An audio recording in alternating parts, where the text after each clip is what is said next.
Ki khubor ka Batesi TV. Ka umdi basnyam bat penjaslian. Rupa Premium Meghalaya.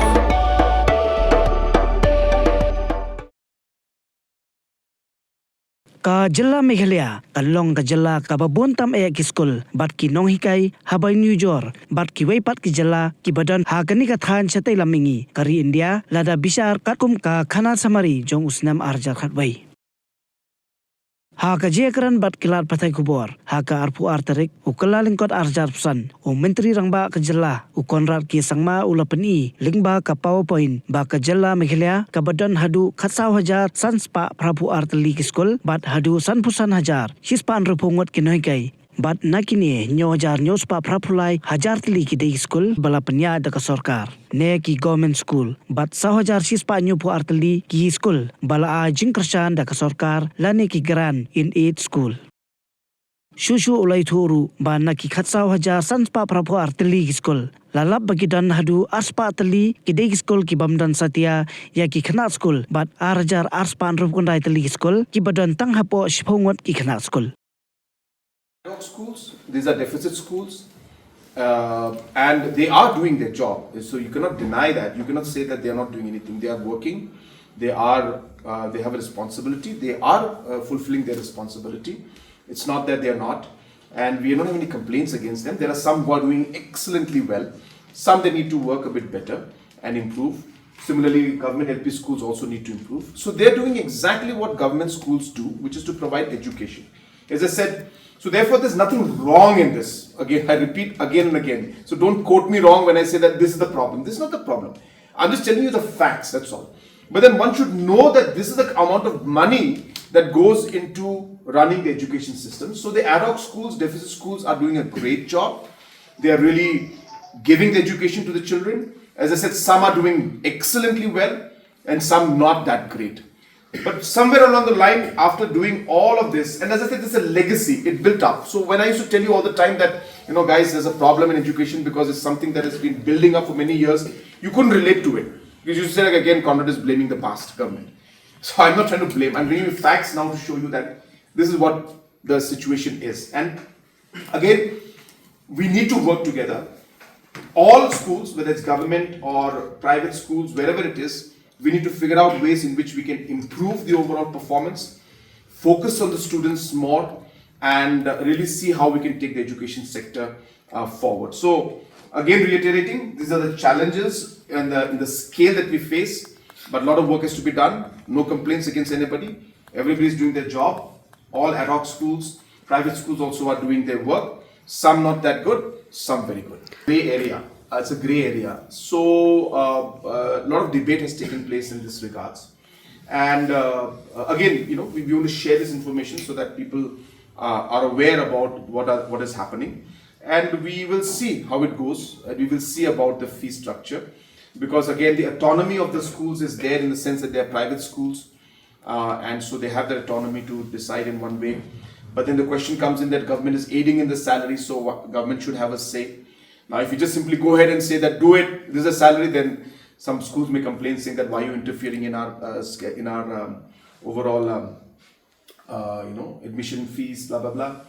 So all these challenges are there, but I'm just saying that those things I'm not discussing with you right now because those are things that we are moving along the way, and we will see how to address those issues because there are concerns we have to see from the school side, from the college side.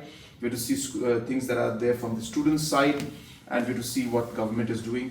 Somewhere along the line, hopefully we'll come to a meeting point where we can then come and have some kind of a better structure to this. But I think it's too premature for us right now to give you any kind of conclusion in that.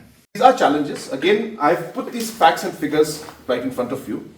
And, we are discussing about this. Education department has been speaking.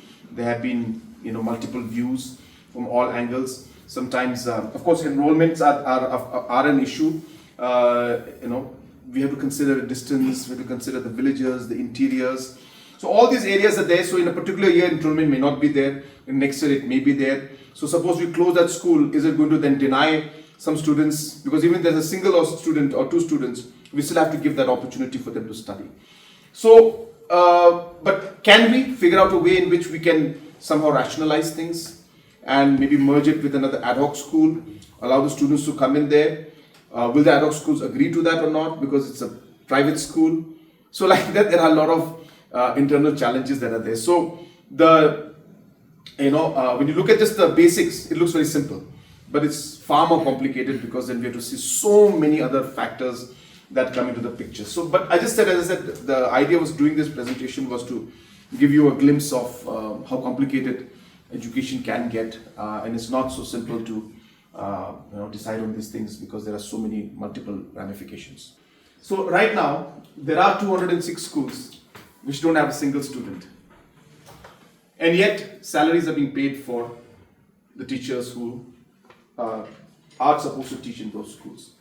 There are 2,269 schools with just single-digit enrollment, which means there's only one student or two students or three students studying there, and we could be having close to 4 teachers teaching out there, and government is paying salaries, whether it's a government-aided school or whether it's a government school. Next.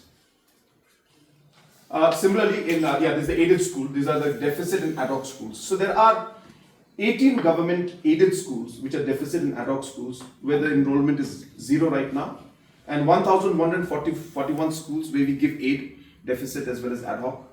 Exact breakup is not here right now, which have single-digit enrollment. So those are for government. Those are all the schools. These are for specifically government-aided schools.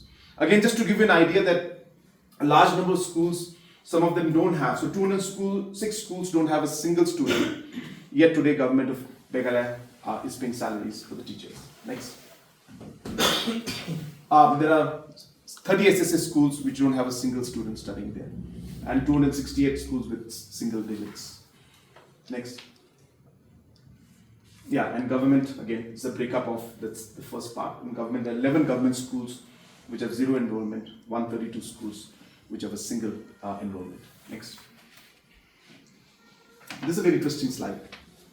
This is the amount of money that we spend for the education salaries we pay to teachers every year. Totally, we pay 1,967 crores are paid as salaries for teachers in the state government. Out of this 1,697 crores, I think I'd like to draw your attention to the first row, which shows that the private schools, again, I just reiterate, private schools, we mean government-aided schools. GIA is government-aided schools.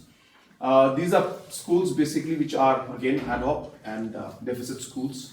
So the grants that we give amounts to 917 crores that we give annually. And the government teachers, we pay 684 crores. So government schools teachers, we pay lesser means the numbers are lesser. So the amount that goes into paying the teachers there is lesser because of the fact that the number of schools in the private, the aid that we give is much larger. So you can see out here that, so SSA is about 366 crores. So government aided schools gets close to about 50% of the budget that we spend. 35% goes to government schools, and SSA gets about 18% of the budget in terms of salaries that we spend. Next. This is just to give an idea to you about the colleges. So again, this is the government aided colleges. So private colleges where we give aid to, that means financial support, again deficit pattern, ad hoc pattern. 83% of that goes to this private colleges that are there in our state. Again, you can see the amount goes to about 179 crores a year in terms of salaries. Government colleges, the salary is only 37 crores. These are all government aided colleges, the larger colleges in and around Shillong. Most of these colleges are around Shillong. I have the list with me, but I don't want to share that to you right now. So these are the colleges that we there. So we pay, government pays, as I said, and out of these 179 crores, 13 of the private colleges get 121 crores from government of Meghalaya every year for salary payment. Every year. Next. Well, this is a sad picture. This is what's been happening in the last many years from 2015 to 2024. This is the average pass percentage. We've been trying our best. It's a systematic problem that we faced. We tried to get into the depth of why this is happening, and we realized that everything from the issues of the quality at the primary level, secondary level, all those, and upper primary level. All those issues were there, and many other issues were there, which we are working on. The course materials that is there, making it better, the examination patterns. So after examining all of these things, we have come to a point.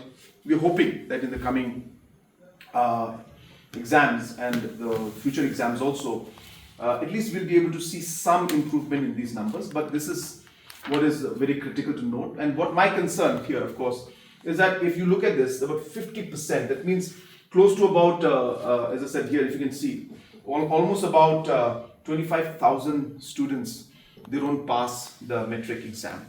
And you can imagine not passing a metric exam, what kind of emotional as well as, a career kind of damage that goes through them. So we're very concerned about this, and we'd like to see these numbers go up. So I just wanted to share this with you to express the challenges we face. It's been hovering around this for the last decade. Again, this will show you that states like Nagaland, they don't aid any private school.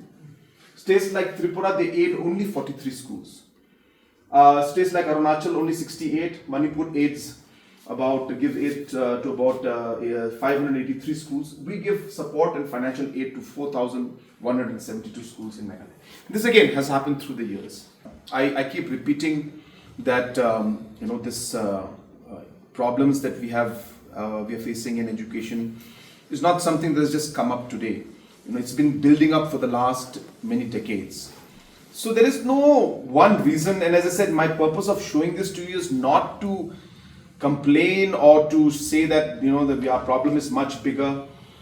Why it happened and how it happened is happened through the years. So it's really difficult for us to say that it happened because of this reason, that reason. It's just continuous process of schools being brought in. After schools being brought in, you can see that almost 4,000 plus schools are private schools, which are getting almost close to 917 or 18 crores in terms of aid from the government, which are the deficit and the ad hoc pattern schools. So these are real numbers, is what I'm trying to say. Is it good or bad? Again, it's not something I'm trying to tell you that whether it's right or wrong. Absolutely not. I'm not trying to complain either. Nor am I saying that the more schools we have is a bad thing. Maybe it's a good thing for us. Giving the money to the aided schools, they're doing their job, they're doing their responsibility. They are also, educating students. So it's happening, but I think it's important to understand the background as to how much we spend on it. That's all I'm trying to say. I'm not saying which is right, what is wrong. I think as we move along, we will see. But it has been in the past many years, decades, that situation has become so complicated. So today, with 50,000 plus teachers, for us to even decide a 10 rupee or 50 rupee hike or 100 rupee hike has crores of impact on us. I mean, just to give let's say 50,000 teachers are there. So even if I were to increase 10 rupees in terms of salary, that's like 5 lakh rupees a month impact, on us. And if I increase that by 100 rupees, that's a 50 lakh impact. If I increase by 1,000 rupees, that's a 5 crore impact. So just to show you the scale of things, how complicated it is for us to maneuver through these massive challenges to be able to come out with something that's better or to improve the system is not so simple as it may seem, is what my objective of showing this presentation to you. I'm not drawing to any conclusion. Please, I want to again reiterate, I'm not drawing to any conclusion. Nor am I saying this is right or this is wrong, nor am I saying that we have too many schools. So all of this is something that we'll have to, go into detail and see whether it's a good thing to have so many schools, because obviously we have a good teacher-student ratio then. So that's a good thing. But then the quality of the teaching has to be looked into.